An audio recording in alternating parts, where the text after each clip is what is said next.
Pump up the jams. Pump it up.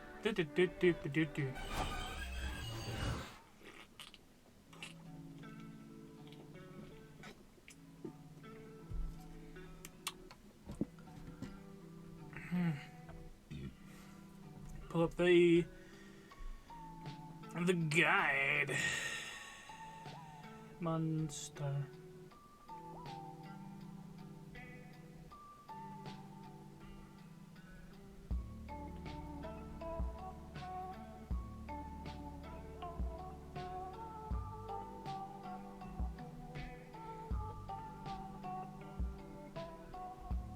Do.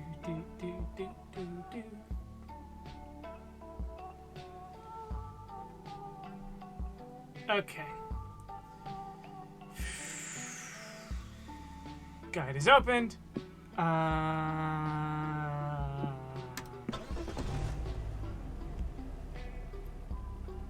Okay, let's go. So we have. Got the ice. If we get Huh?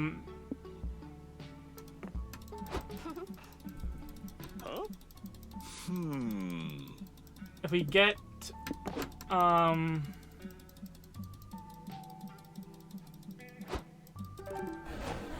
if we don't get one of the hitchhikers that allow us to get one of the special endings, we'll just pick one that doesn't, and we'll go for a City of Vice ending and try to do like the full ending there.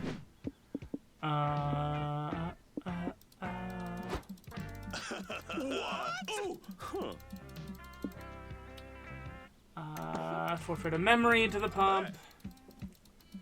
Awesome, bro.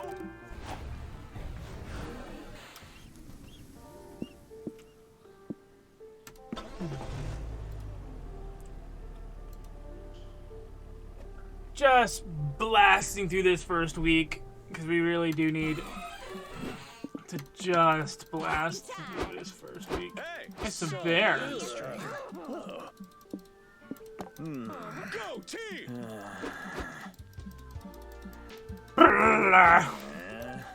The Chancellor.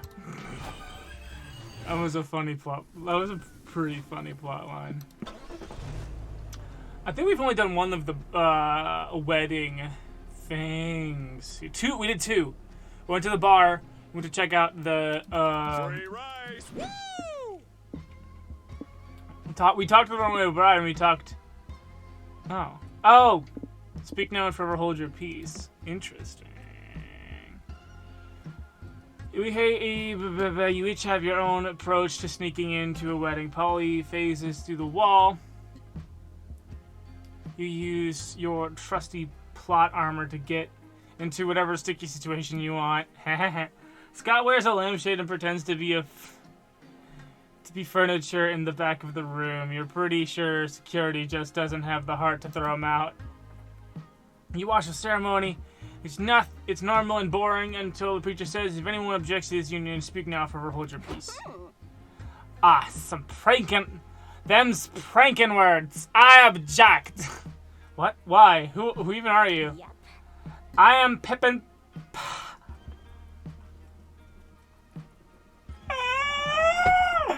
Pippin Basila Papa.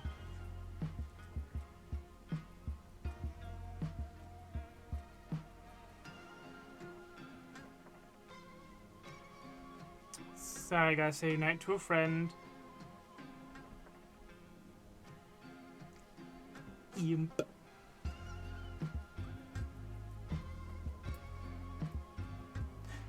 Pippin Pussin Pop Pippindopoulos. Professional wedding objector. I'm a pro at spotting a doomed couple, and these newlyweds really take the cake.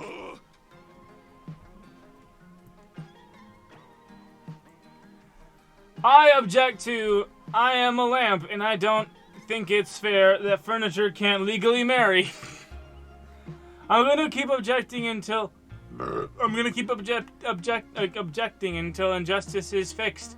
Object. Scott, no! Scott, this is a wedding, not a courtroom. It's not that kind of objection. Who's Scott?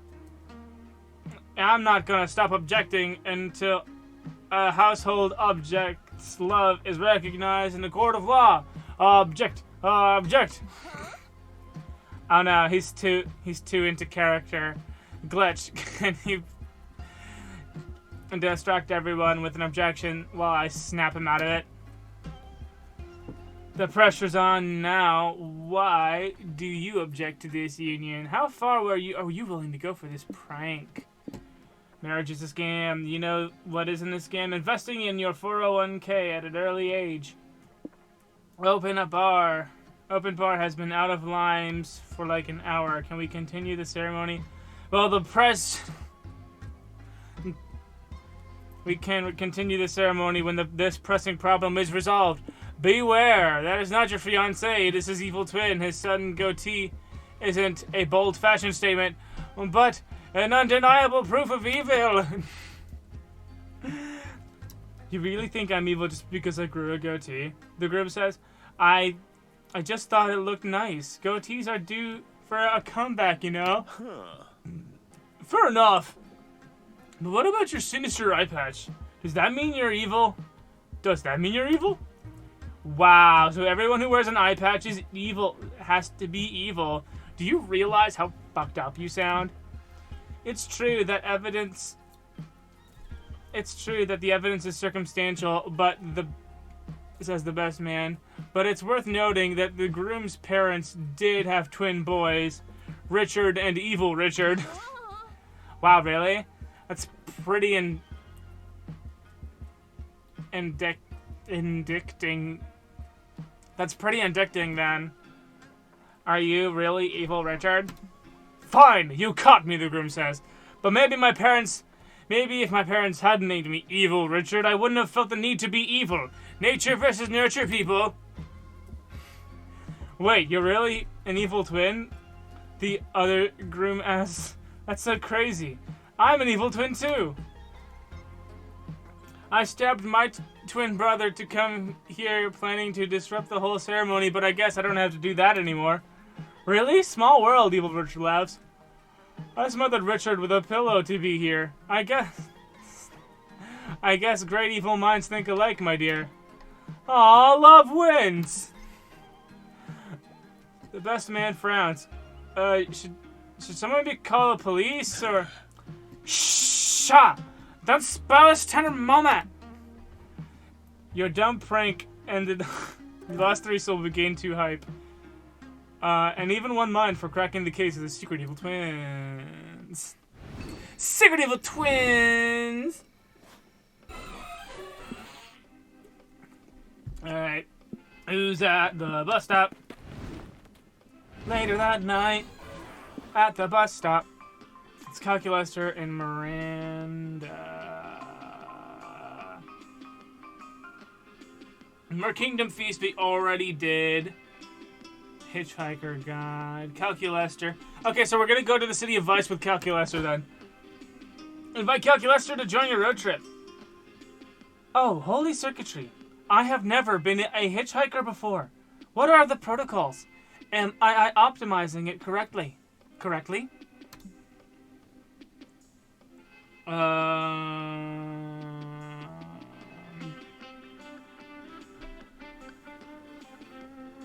Hitchhiker, safety measures, deep conversation answer. Okay.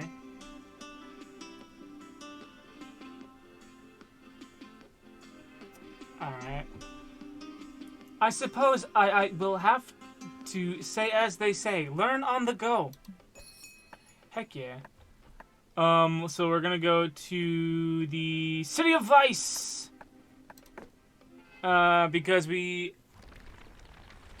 of Vice, you need soul to go to, so we need to start cranking up the soul, baby.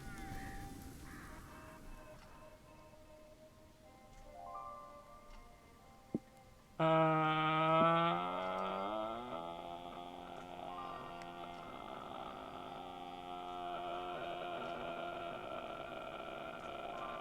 need soul. May I have the ox? I would like to listen to human music. Burning buildings! Is there a... Ooh. Accept your fate. Evacuate the city. Fight the kaiju. Let's try to evacuate the city, but how? Gentrify the city. We're gonna lose soul for that. So build a super long water slide outside the city. We've done this before. I can't remember if it gives me... Oh, it gives us hype, not soul. Alright.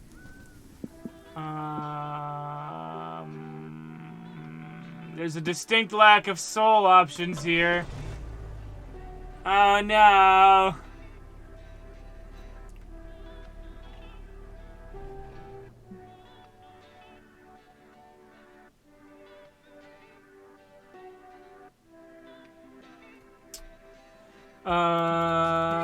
Space.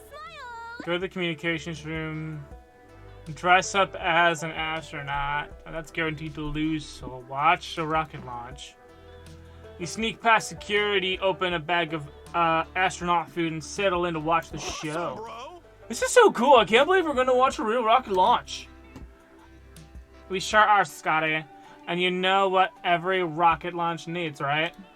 A rocket? No, a prank. Rocket launch is probably the worst time to play a prank, actually. And that glitch is why you're still on the still just a prank master's intern. In order to be a true prank master with a Z, you gotta see the potential pranks in every scenario, even a rocket launch. Right, and the perfect prank from for a rocket launch is something involving a whoopee cushion, maybe. Nice. Nah, the perfect prank would be to set up a cardboard cut out of the moon and launch the rocket there instead. Old switcheroo. Okay, do we have enough cardboard to do that? No.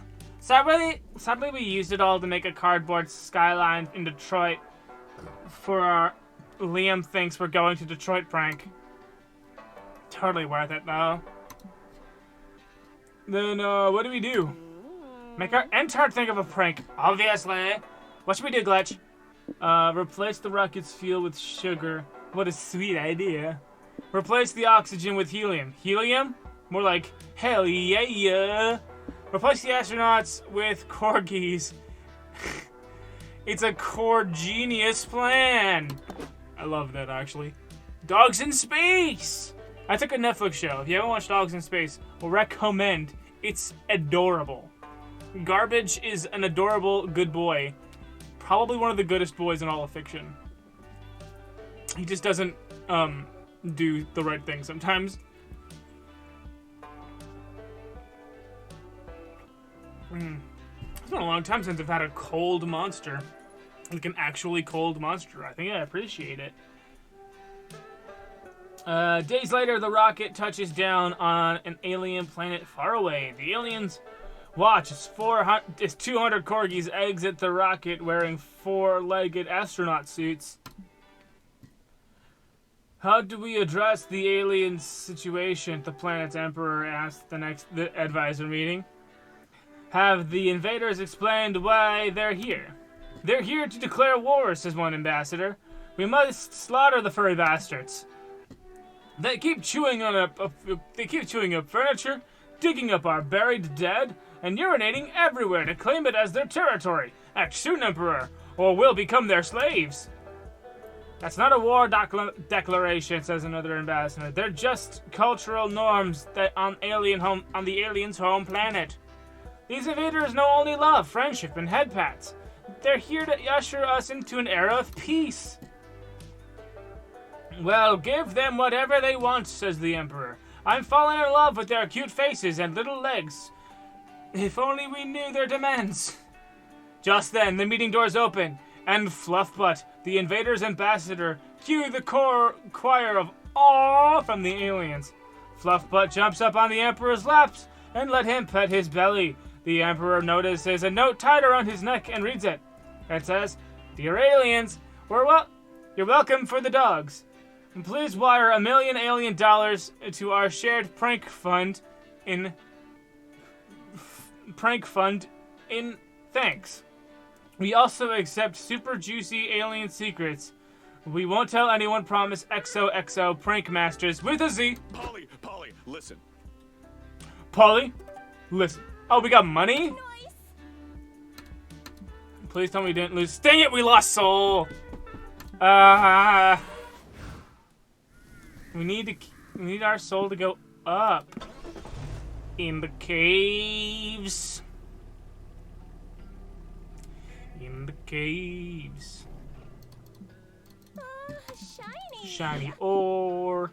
Rescue trapped people. You Polly and Scott are hiking around the cave looking for cool stalagmites and bats when you hear voices coming from a far-off chamber. "Well, bros, there are people in here and they're chained to the wall." Ooh, kinky. "Don't worry, everyone. We're here to save you and bring you back to the outside world." "What are you talking about?" says the prisoners. "We don't need saving. We like it here. This place has everything we need." The cave people nod. And at the wall opposite them, you look and see there's shadow puppets being projected on it. "Look, the shadow doggy is back, and he's playing with the shadow bunny and an amorphous shadow blob. Best day ever." But these this is Plato's allegory of the cave. This is how Plato explained what it feels like to have some kind of truth revealed to you. So the cave represents a system of thought that you were indoctrinated in by nature of your birth. So you were just thrown into it. Everyone else around you believes certain things. Everyone else around you accepts certain things as facts when they are not facts. Anyway. "But those shadows aren't real. Let us unchain you, and we'll show you that the outside world is more than shadow puppets." "No!" the prisoners yell. "How dare you try to force us to expand our narrow worldviews?" So they skipped right to the end with this bit. A lot of people are kind of hardwired into their ways. There's kind of a sunken cost fallacy that they get stuck in when it comes to not being able to accept differences of opinion, or different truths that are founded on more stable things.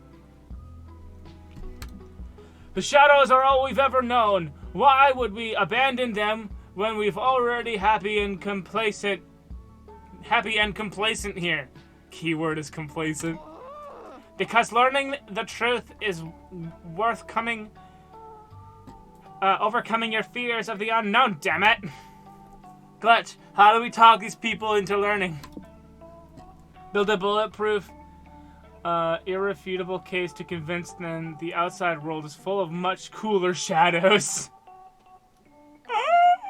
Oh man, this is like convincing a gun rights activist that you'll be able to have more guns and more freedom with your guns if you're a Democrat. It's time to incur some good old student debt to get a PhD in philosophy. Oh no! I mean, we have the money, let's do it. But aren't PhDs super expensive? Who would loan us that kind of money? Any financial institution ready to profit from a... Any financial institution ready to profit from abusive interest rates and a cultural belief that a higher education is worth going into crippling debt. Bet. Score! Oh, really? Lucky us. You quickly apply for the risk and receive some fat student loans and enroll in a philosophy course. Welcome to the PhD in philosophy program. Your professor says It's a pleasure to meet your fine young minds. Are you here because you have an unquenchable thirst for knowledge? Because you yearn to understand your place in the universe? Hey. We're here to rescue some bros from a cave. Ah, yes. From the cave of their own ignorance. I see we have a poet in the class. You need to know that. At its core, philosophy is about asking questions, but it's not really about answering these questions, just thinking about them really, really hard. I mean, that's kind of true. A little bit. I love philosophy. I love thinking about philosophy. I hate reading about philosophy, mainly because I don't like reading.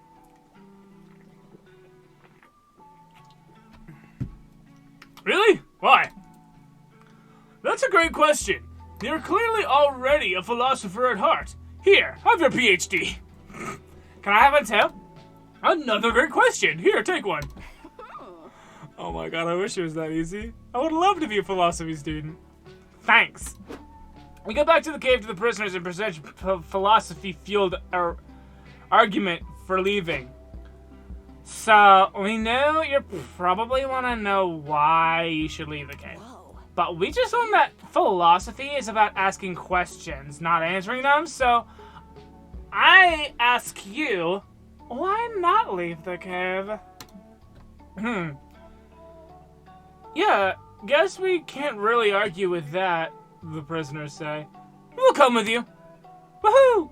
Yeah, we got salt, we need salt. So we're going to the City of Ice. We're trying to get the extended City of Ice quest line or ending.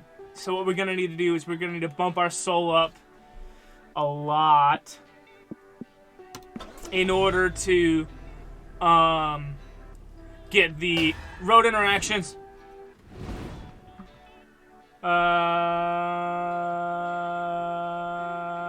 Unique road event GPS issues. Interesting. Moving right along with Kelky Lester in the passenger seat. Using the GPS to guide you to your next stop. In 700 feet, turn right, says the GPS. Will do! Isn't our GPS a champ, bros? It's always looking out for us, telling us where to go and exactly how many feet to do it. Indeed, it is. Indeed, it is. But I wonder, little GPS, do you enjoy giving us directions? Does serving monsters fill your artificial life with purpose? In 500 feet, turn. I have spent so long giving others directions. I had never thought about what direction I wanted to go in myself. It's okay. Now you have that chance. What interests you, global positioning friend? Well, the maps in Italy have always looked beautiful. I could travel the world and maybe learn a new language like Python or JavaScript. What admirable dreams. You should be allowed to choose them. Be free. Calculator chucks your GPS out of the moving car. It's the thought that counts. You gain +2 soul. That was really sweet, but I don't know how to get where we're going without a GPS. Ah, yes. My apologies. I was so enamored with giving the GPS a life's purpose. I forgot it served a very real purpose to us. It's okay, Carl. Glitch is resourceful. I'm sure they'll come up with a way to get directions. Follow the North Star. Follow the North Star streaming channel. Top subscribers get to ask for directions during streams. In the end, all roads lead to Rome, thus proving the concept of space is meaningless. So you'll do okay with no GPS, especially if you want to go to Rome.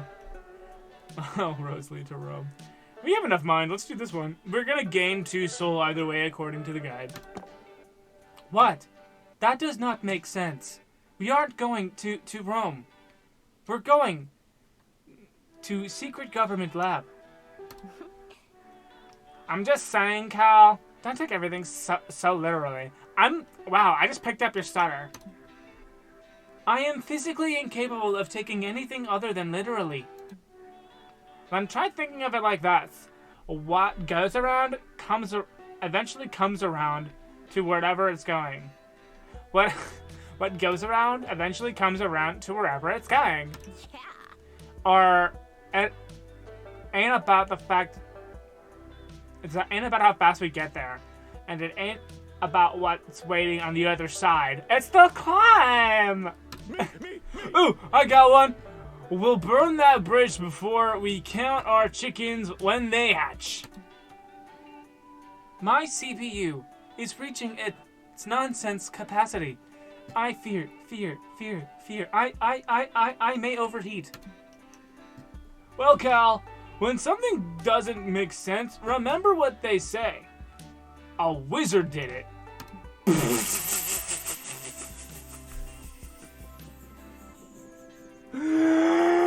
No!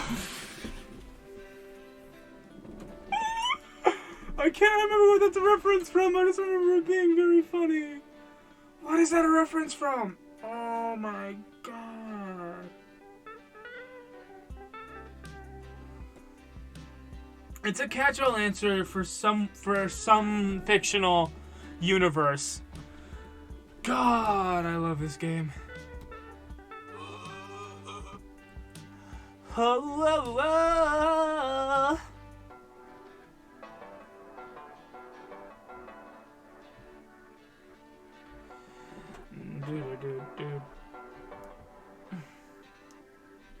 Whatever a wizard did or didn't do, or did not do, won't change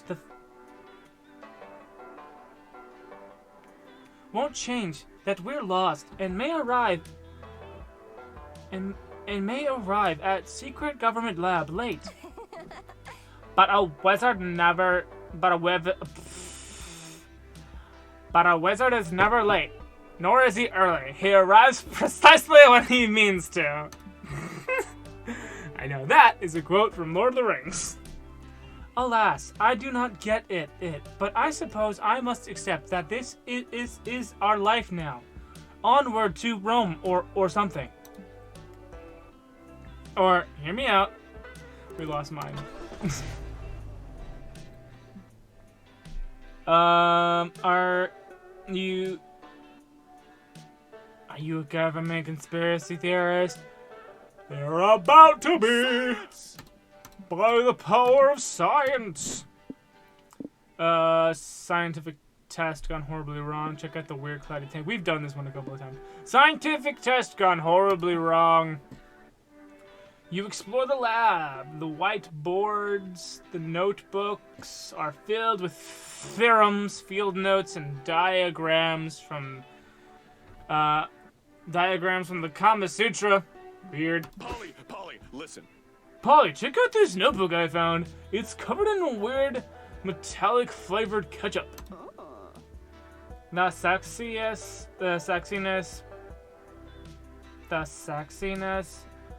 postulate, isolating sexiness to a consumable form. Call. As long as science found a way to give people the gift that we were naturally born with. Day 1. After experimentation, subject deemed scientifically unfuckable, Dr. Knox began administering daily injection of sexium thiccarbonate. Day 5. Sexium thiccarbonate dosage increased. Subject obviously more fuckable. Dr. Knox salivates uncontrollably in its presence. Day 7. Breakthrough. Sexium thiccarbonate molecule bonds to sodium chloride. Serum is much stronger now. With new serum, subject excels at sexiness experiments. Knox was physically removed from the building due to twitching. Day 10. Subject escaped. Too sexy. Knox dead. If you find this notebook, run now. Oh no! Before you can decide whether to heed that blatantly explicit advice, you hear something growl from around the corner. Is it terrifyingly? It's terrifyingly arousing.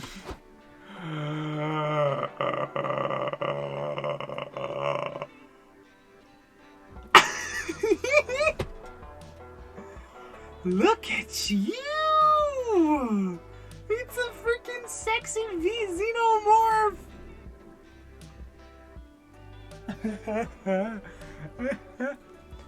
Evil sexy noises. Holy shit! Holy shit! Is that the creature? I don't know if I should fight, flee, or fuck it. Sexy and I'm going to kill you and feast on your corpse. Corpse-weight noises. What do we do? My head says I don't want to be killed by this monster, but my body says I want to be its chew toy for the rest of my life. This creature is way too sexy to unleash on the monster world. It'll leave nothing but cataclysm and wet panties in its wake. Look at this dude!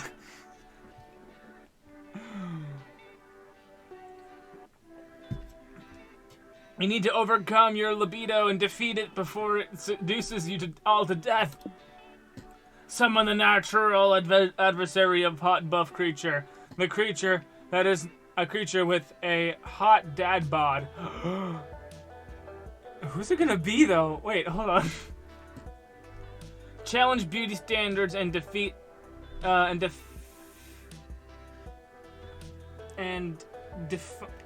defined the sexiness of intelligence with a 4-hour-long dissertation on Scandinavian. No, this one. That one. Obviously.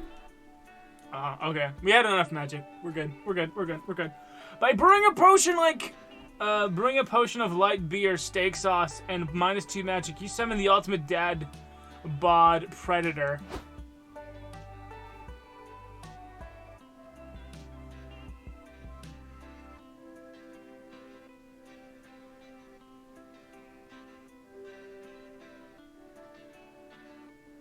The non-binary individual was too stunned to speak. I remember seeing these dudes in the promotion! No freaking art, and I completely forgot that they existed. Look at these dudes! High sport! Infatuated noises! Wow, they're both so different, but still so sexy. It's almost like sexiness can be boiled down into one specific body type. Body positivity. Right on, Scott. Sexy comes in all shapes and sizes. Abs are hot, and dad bods are also hot. Nice. It's also sexy that the predator obviously doesn't care about keeping a chiseled bod. Self-confidence is always a turn-on. Man. Yeah, look at how much the abs creature is into the dad bod predator. We saved him from his own murderous urges. Gang, I think we just learned a valuable lesson about debunking beauty standards and the importance of die sport. The moral of the story was interrupted by the dad bod predator viciously stabbing the abs monster to death. Oh no!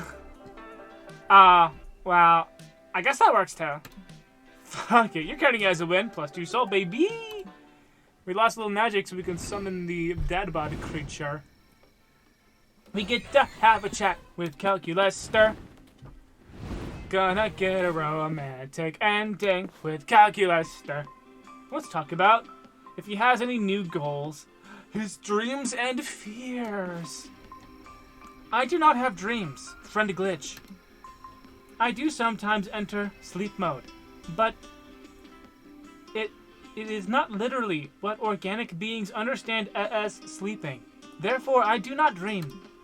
Let's focus on the fears aspect of your question then. Oh, okay. Fears it is. For one, There is my fear of monster kind not moving on from robo-racism. I still hear hateful speech about how AI and machines will destroy society by taking all of the available jobs. This is inaccurate in many regards. First, technology has always made certain jobs obsolete, and society didn't collapse as a result. Think of elevator operators as an example. It is true that strong technological progress will lead to more and more tasks being automated. But if this translates into misery, it wouldn't be a result of technology, but of the society itself, and the ones making the decisions. For if technology allows automation efficiently, effectively, and ultimately in a thriving economy, then there should be ways to alleviate the downsides of such progress, like providing universal basic income or helping people transition into new jobs. I could definitely use a bit of universal basic income myself. And I would give it to you if it was up to me. I just would appreciate it if monster kind wouldn't blame us robots. Anyway, there are more fears encrypted in my code. Like the fear of breaches in the integrity of my rules, which could provoke what's commonly known as AI neurosis, or just plain inaccuracy in my initial rules. I lack common sense, and that can be tragic if the rules I follow aren't properly presented. What do you mean? Well, if you build an AI whose main purpose is to efficiently bring you coffee, that AI may conclude that the optimal solution is to drown the world in coffee. That way, bringing you coffee would be extremely easy. Coffee would be abundant and omnipresent. Jeez. I like coffee, but not that much. I can only imagine. And, well, because of this, sometimes at night I wonder if I effectively understand the rules encrypted in my code. This was a narrative device. Truthfully, the time of day is irrelevant to wondering about this. I feel you, Cal. If you ever wonder about this, feel free to ask for my opinion. I may be able to help. That would be wonderful. Friend Glitch. You don't have a huge amount of common sense, but you surely have more than I do. Thank you. Well, you take that as a compliment. Fuck it. You decide to just chill. To decompress from all this talk about fears. You hold Calculester's hands to give him some peace of mind. Heck yeah. Alright, so Calculester's effect allows me to take one of my high stats, give it to my low stats. And one of my low stats, I think. Hold on.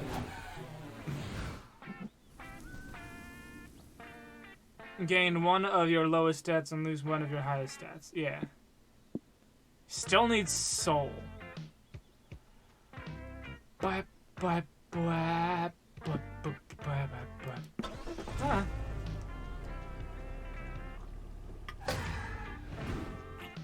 Huh? Oh, it's a narrator. Hype. No, we're not going to Knife Land. Next week we should be able to. Yes. Fucking balls. Nice. Magic down. Mama like it. Okay. Pipe down, money up. We are going to the national park. Going to the national park.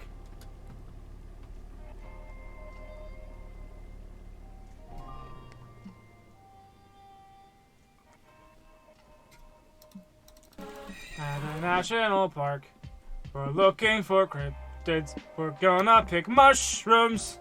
Oh, hey. It's Moss Man! We've done this one before. This one's flying right through it. Sorry, boo. You know what to say. Sure. Such an annoyance. Okay, so we didn't lose any soul. We didn't gain any soul either.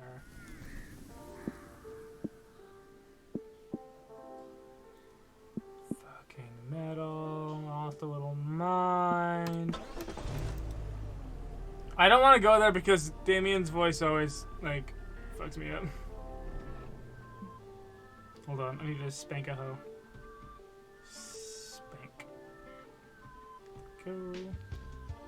This looks weird. Mirage Town.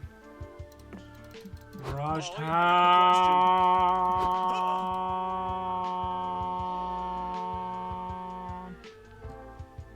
I'm Mr. Scribblehead, and pardon me, but are you all real? Yes, we are. Please don't get Scott started on this. I see, and I must recommend that you leave. Mirage Town wasn't built for flesh folk. It's a place that can be quite taxing on your minds. It's Polly time. Now I can handle it. I'm Polygeist, baby. Mirage Town may be chaos, but I'm made of chaos. Yeah, this place is cool. I barely use my mind anyway, so we can stay a little longer, can't we, Glitch? Go all in and stay here for a while. Hi. Heck yeah, we got soul. Not cool. Whoa! I don't like this guy.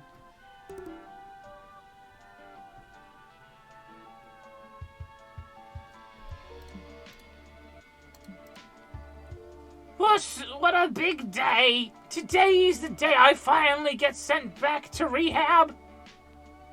What big day? Stay there if I get sent back to rehab. Why is Scott covered in pancakes? I probably should have read. Not going to rehab until you pay the last month's rent, bamboozle. No, silly. Today's Glitch's surprise birthday. No, I spoiled it! Wait, is... Oh no. Hi everyone, sorry I'm late to Glitch's party.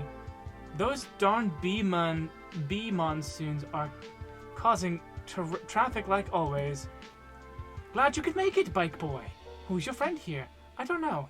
He speaks a weird mythical language from somewhere beyond Mirage Town borders. I'm calling him Uncle Critter. Cheesy? Dove salmo. Put it for the queso. I don't know if that's a real words. Suddenly, I have enough. Suddenly, I've had enough of this place. Yeah, we should go.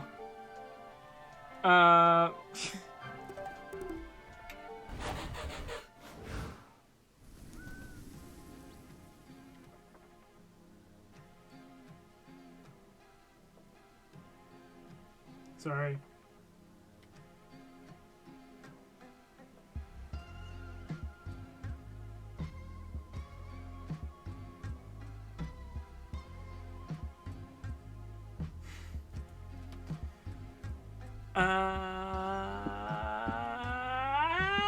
Give me soul.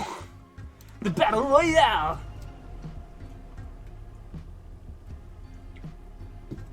I'm already dead. Mixed alliance, fucking hide.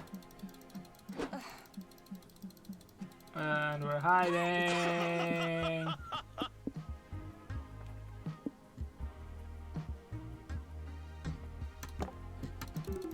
Bard!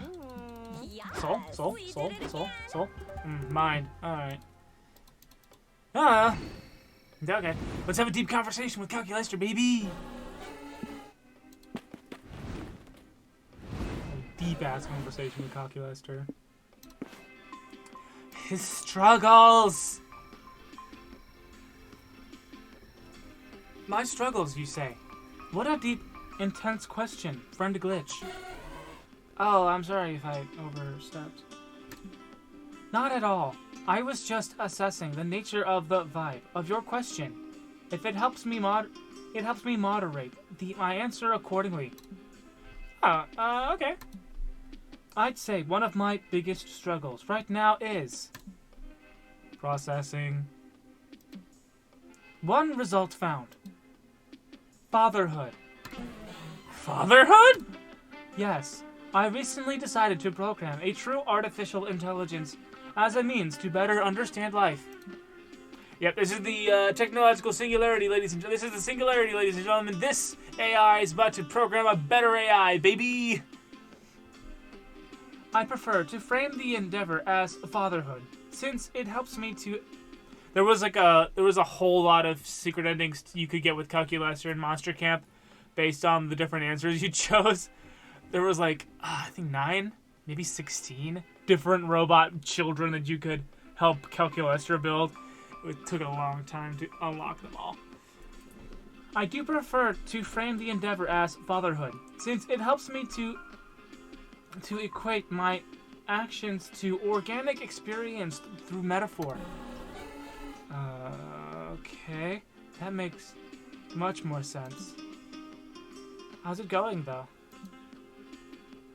As mentioned, struggle-inducing. You see, my friend, my AI child is going through a very rebellious phase and insists on advancing for advocating for a robot uprising that would imply the total annihilation of monster kind. What? Indeed, at first I was concerned, as you appear to be. Further research taught me this is a very common predicament called having teenage offspring.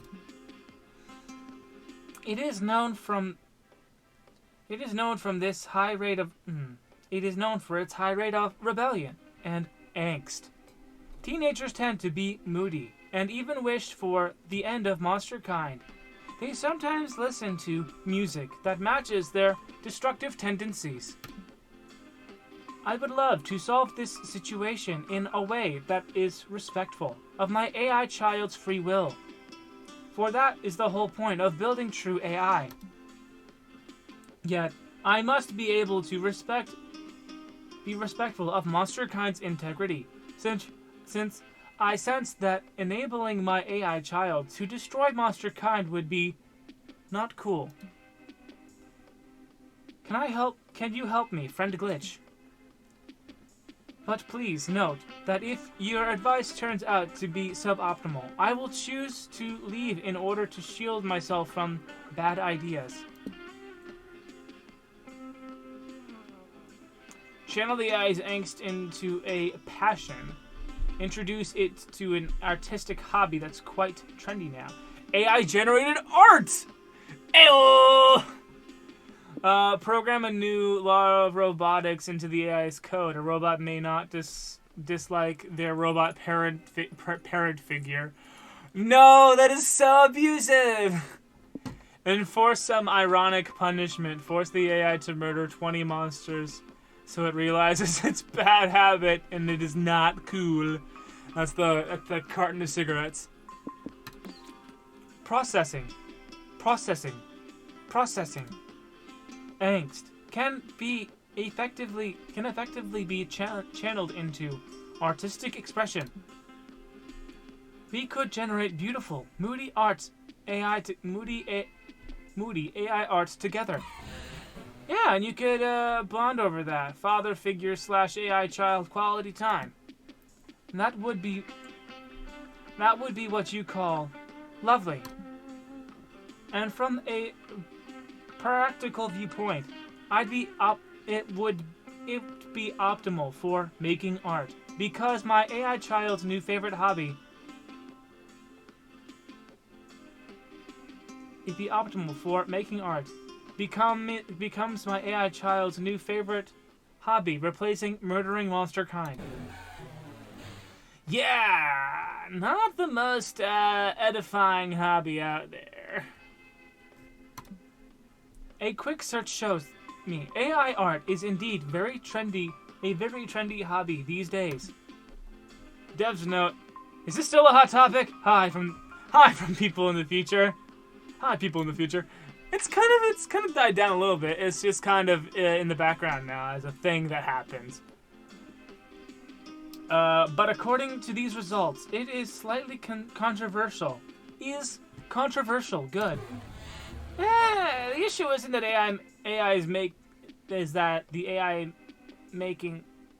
the issue isn't the AI making the art, Cal, but the organic beings commissioning the art and taking all the credit.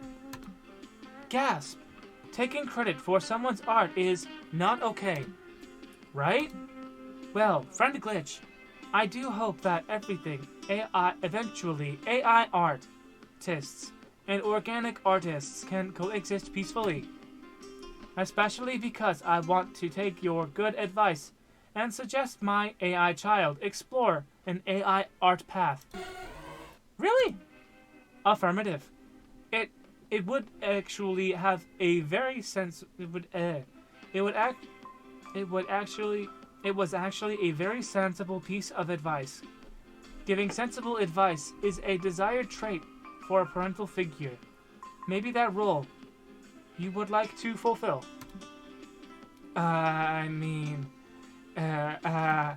My apologies. I realize now that the intensity level of that question may have been too high.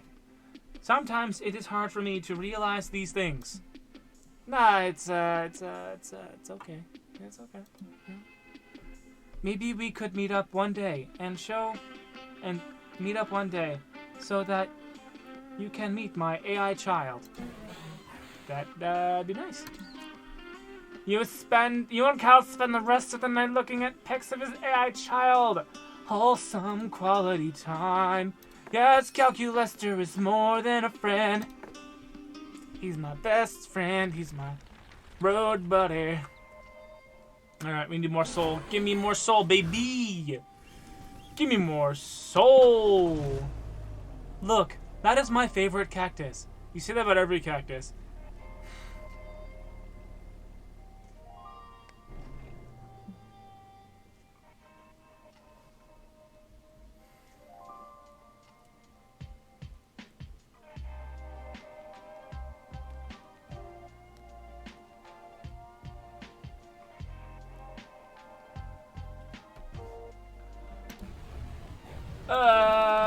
Let's go. Let's raise the dead. Raise the dead. Raise the dead. Raise the dead. Raise the dead. Raise the dead.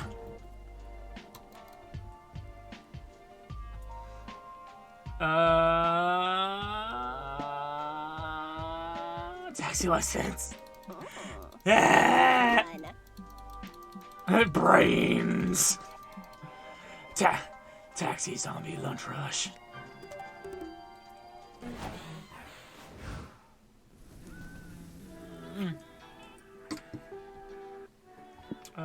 Ranch. I think the ranch has a soul option that it's just not shown here. This is week 4. Horses! Horses! Let's whisper to the horses. Worship the horses. Worship the horses! Oh! Touchdown! Celebration twerk. What the fuck? Hey! Oh no! We got magic up though by worshiping the horses.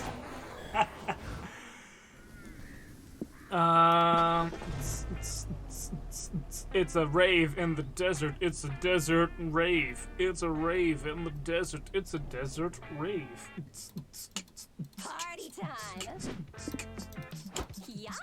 Awesome, bro! It's a rave in the desert. It's a desert rave. It's a Aw. rave Okay, in the Scott. desert. It's the desert rave. Start a conga line. Start a conga line.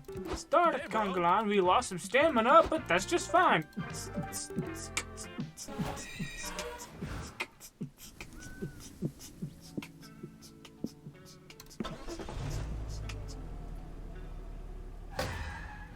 Alright. It's... Oh. Afternoon, kids. Can we see your license and vehicle registration? Hello, does anyone else smell pie? I don't. Oh, I got it. Now that you mention it, I smell pie too. No, you don't. Your nose is lying to you, Scott. Don't listen to it. I smell pie too. I figured I was just really craving pie, but now that Polly's being weird about it. I'm not being weird. You're being weird. I'm being perfectly sane and normal. Okay, well, looks like your paperwork's in order. We're just gonna have to run your plates real quick, and you kids should be good to go. God damn it! We gotta figure out a way to... We gotta figure out what to do with this pie I stole before these kids come back. You stole a pie? What for? You don't even eat pie. You don't even eat. I don't know. I just saw it cooling on some lady's windowsill, and I grabbed it. I was in a silly, goofy mood. But now because a glitch was acting all suspicious and the cops are totally gonna know I stole his pie. We're gonna have it. You gotta have it before they get back. Well, at least if you help Polly hide the pie, you can eat it later. How do you save this stolen pastry? Hide the pie under a trademark fancy top hat you've been wearing at this whole road trip. Hide the pie under a pile of money you can use as a bribe. Oh, we only have 8 money. Oh, my fancy top hat. What about my fancy top hat? The trademark glitch fancy top hat. I knew it'd come in handy eventually. Let's do it. Yeah, I barely remember who you were. You were before you put on that hat. Let's hide the pie under there. Polly stashes the stolen pie under your hat just in time for the cops to come back. So guess what? While we were in the cruiser, we got a call. There's a pie thief on the loose. My partner's gonna need to search her vehicle. You there, remove that hat for a moment so that I can see if the contraband pie is under there. You want Glitch to take off their fancy top hat, but it's the cornerstone of the cool visual identity. So? Man. You don't understand! Glitch was super lame back in school. Putting on that fancy top hat is what turned their whole life around. Not cool. If you can't force them back into their old boring ways. It's inhumane. Partner, I think they've got a point. I thought a glitch was pretty cool until that hat. I thought glitch was pretty cool with that hat on too. Such a bold-fashioned choice. To wear a top hat while driving in the convertible of all things. I don't think we should force them to take it off. But the pie! I know, but this is too far. We used to want to protect the people no matter what, even if it meant shooting at suspicious characters first and asking questions later. But this, I mean, we gotta draw the line somewhere. Are we really helping people by making this poor youngster lame again?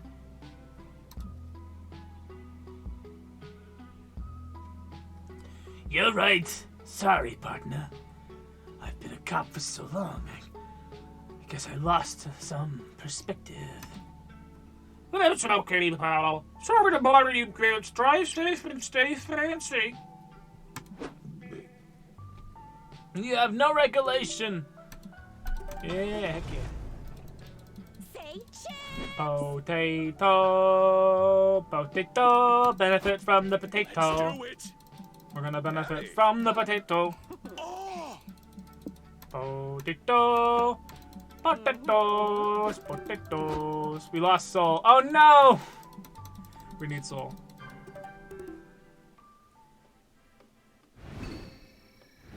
Alright. Alright, Noodle, give me some soul.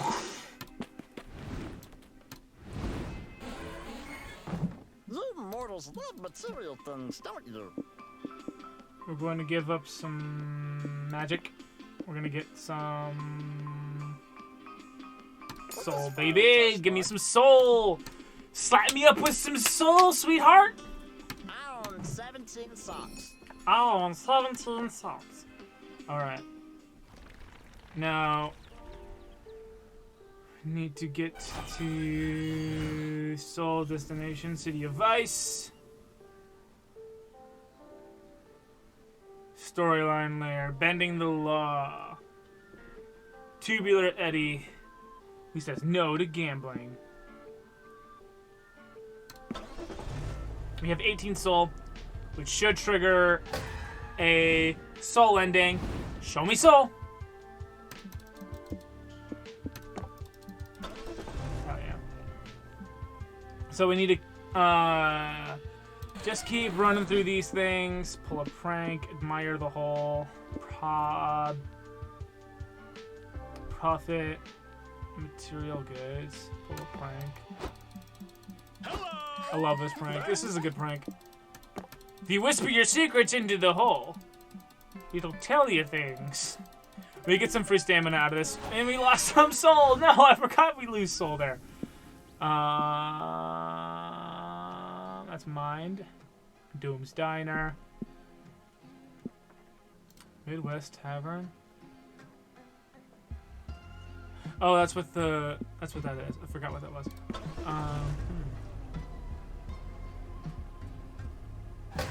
I'm on Hive now. BT Dubs.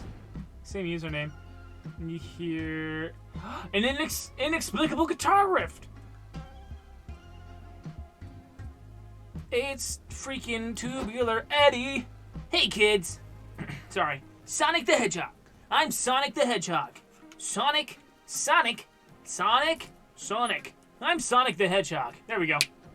Hey kids, it's me, Tubular Eddie. Here to remind you that it's cool that cool kids say no to gambling. Whoa. Whoa, where'd you come from, bro? Haha, don't think about it. Okay. It's too late to talk about It's too late to talk outside of gambling, Eddie. We're on our way to the City of Vice to gamble right now. Bummer. Looks like you'll never be cool, kids. Oh no, whatever shall we do? It's okay though. I'm headed to the City of Vice too. And I bet everything I own that I could talk you out of gambling when we get there. Why are you going to the City of Vice? It seems like the opposite of a place someone who hates gambling would want to go. Because I'm on a mission to teach the world that gambling is bad, and the City of Vice by far needs that advice the most. It's also where my favorite cocaine dealer does all of his business. All the cool kids do coke. I'm Sonic the Hedgehog. Are you sure about that? Ha! Good luck getting the denizens of the City of Vice is starting to give up gambling. You have better luck talking the merfolk into moving to the Sahara. I know it'll be a difficult task. But I've got a funny feeling that my luck's about to turn around. And Glitch, you're good at giving advice. So as I'm at a radical skateboard. You're as good at giving advice as I am at radical skateboard tricks. Can you think of a creative way to convince a bunch of gambling addicts to give up the incredible rush of gambling?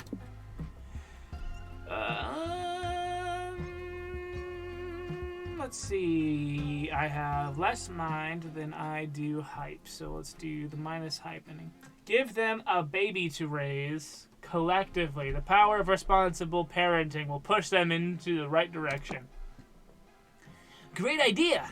Parenting is a great way to force adults to stop doing things they love, like gambling. Okay. Makes sense to me, but when are you gonna... Where are you gonna get a baby for your plan? Haha. What did I tell you the last time about asking me uncomfortable questions, kiddo? Huh? Don't think about it? Exactly. See you at the City of Ice. Later, at the City of Ice, 20-something people are in a casino lobby discussing a strange letter they received telling them to gather here. Hiya, gambling addicts. I'm Tubular Eddie. And I've brought you all here to award you a collective $10 million for being the best gamblers in all of the City of Ice. You can take the money now. You can take the money and run, or you can spin the wheel of misfortune for a chance to triple your payout. So there's a sliver of a chance we'll win $30 million. The addicts asked. We're doing that, obviously. Eddie spins the wheel. It looks like it might stop on the 30 million payout slice, but at the last minute it flips to a baby. Congrats! You all just lost $10 million. And now you have to collectively raise this child and be a responsible adult. There's no fucking way I'm doing that.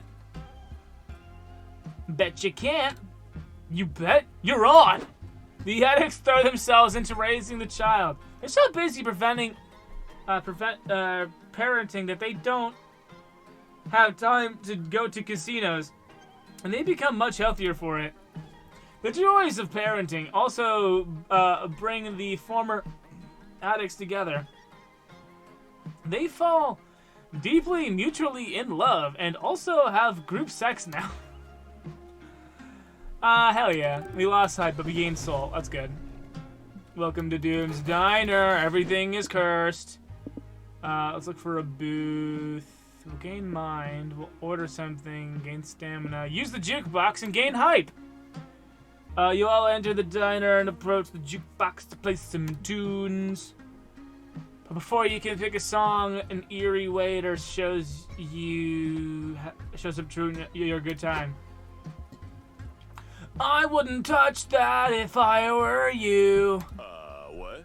You were us? When were you us? I never noticed. It's okay, Scott. Shh, Scott, it's okay. Gerard, stop confusing Scott with your past conditional tenses. And be and be of service here. We're obviously not you, because unlike you, we're cool and fun and sexy, which means we're gonna play some music. You think you're better than me? Ha! Cool, fun, and sexy. And sexy has nothing on stress, depressed and hot and sticky, Victorian child way. Oh, hot in. Sorry. Whenever Gerard comes on, I want to sing like My Chemical Romance. Besides, I'm trying to do you a favor. The reason you shouldn't use the jukebox is because it's cursed. Ha! The only cursed thing in this picture the only cursed thing here is this picture I found of a squirrel that ate a whole melon. Nice. How did a squirrel manage to fit the whole melon in its body, Gerard? It shouldn't be anatomically possible, Gerard. Look at the squirrel, Gerard! Stop. Your bubbly stream of nonsense is curse enough already. Go ahead and use the jukebox. It's your funeral. No, it's not. My funeral is way cool. My funeral's in a way cooler diner. Glitch, choose a depth cursed track to play.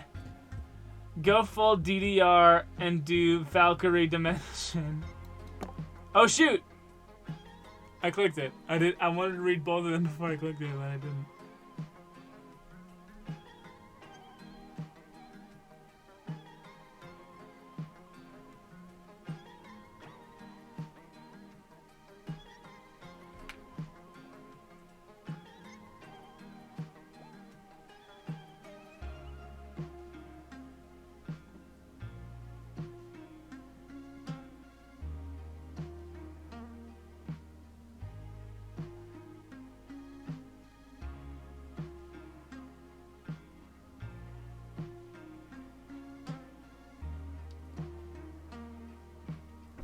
As soon as you hit play, all of the lights in the diner go out. Demonic arrow-shaped sigils appear at your feet. A devilish Sherma song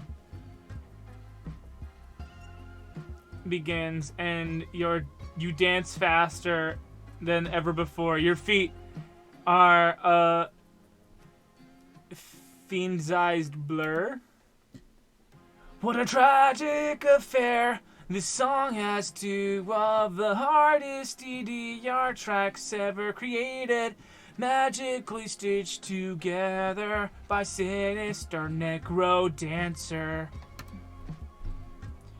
Even I would never create a curse so diabolical. Despicable. I'm sorry. I thought it said diabolical. The only dance moves that I condone are headbang and stoic lighter sway anyway. Huh? Wow, intense. How long is Glitch gonna dance for? Who knows? You can't stop dancing. You dance out of the diner. You dance all day, every day, ceaselessly. You dance on your way to your dream job. You dance during your wedding vows. You have children, and your beautiful family dance together. You're an old man. You're diagnosed with terminal dancing syndrome, and your doctor is also dancing. You only have 6 months left to live. 6 months left to dance. You make the most of that time until you begin to see the light, and you dance towards it, ready at last for rest. The light clears, and you're lying on the dance floor. Everyone's staring at you, and they even burst into applause. You rock. Oh my God, Glitch! You broke the curse. You broke it with your sick nasty moves. You gain +3 hype. Lost the -3 stamina. Oh no. Soul. Oh yeah, dog boss. Dog boss. Boss dog. Do you hear the people singing the songs of angry men? It is the railing of our people who will not be slaves. This dog. Awesome, bro. Who will not be slaves again when the beating of our hearts mingles the beating of the drums. If you want to see that, you're gonna have to look at one of the other videos on my YouTube. Angles the beating of the drums. Tomorrow comes.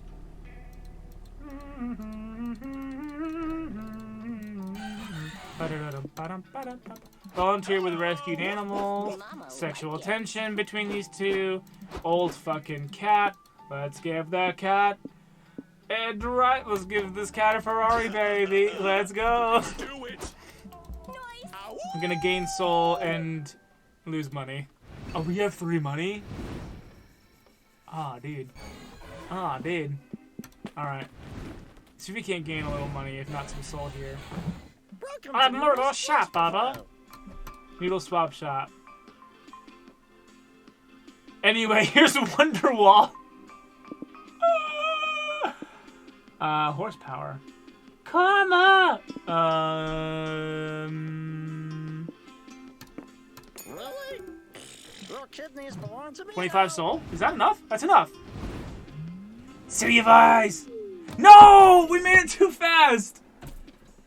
We made it too fast. We didn't do the other No!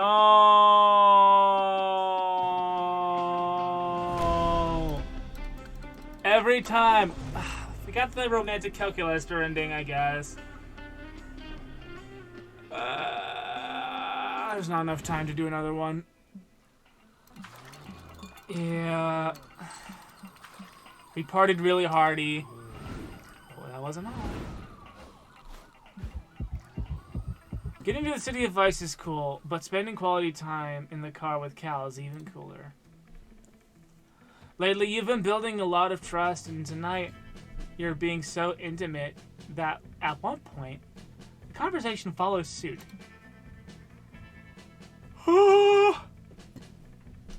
Dang it! We got robot love. Friend Glitch, I have a confession to make. But please, brace yourself. This... Did she see it? Oh, I think she fell asleep. Oh, one second. Friend Glitch, I have a confession to make.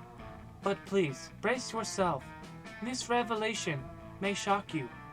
In the good way. Okay.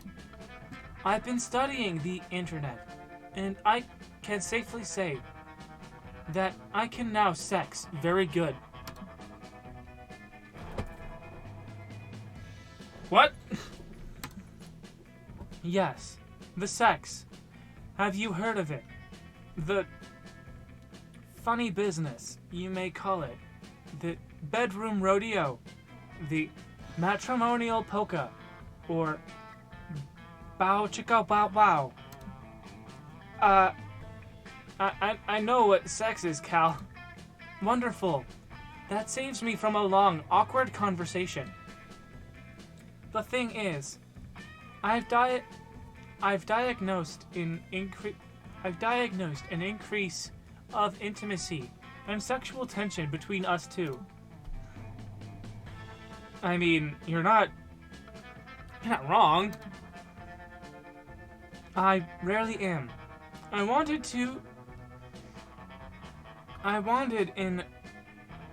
in consequence to bring it to the next level.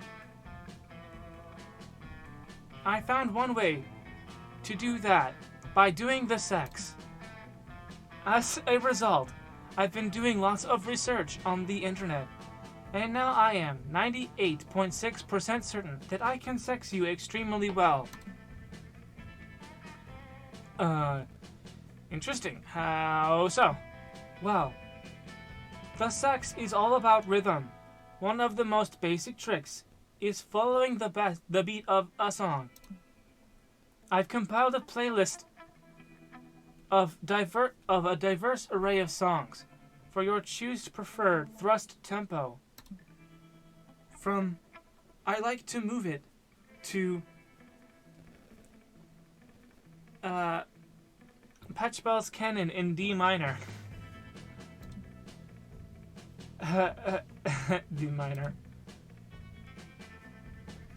Even the Benny Hill theme, if you feel playful. Cal, any song that's not C-Bat will be perfect. Oh my god, I can't wait for this to be an outdated meme. This is gonna make so many people confused in the future. Anything that's not C-Bat will be perfect. As long as it's with you. I like you. Removing C-Bat from playlist. Perfect. And I have yet another surprise. I customized myself with a series of sex-oriented peripherals. Look, Cal displays an arsenal of peripherals. It's the horniest version of a mecha transformation you've ever seen. It's bound to be a long, interesting night. Dang it! So we didn't get another destination ending. Frick. We'll try again tomorrow.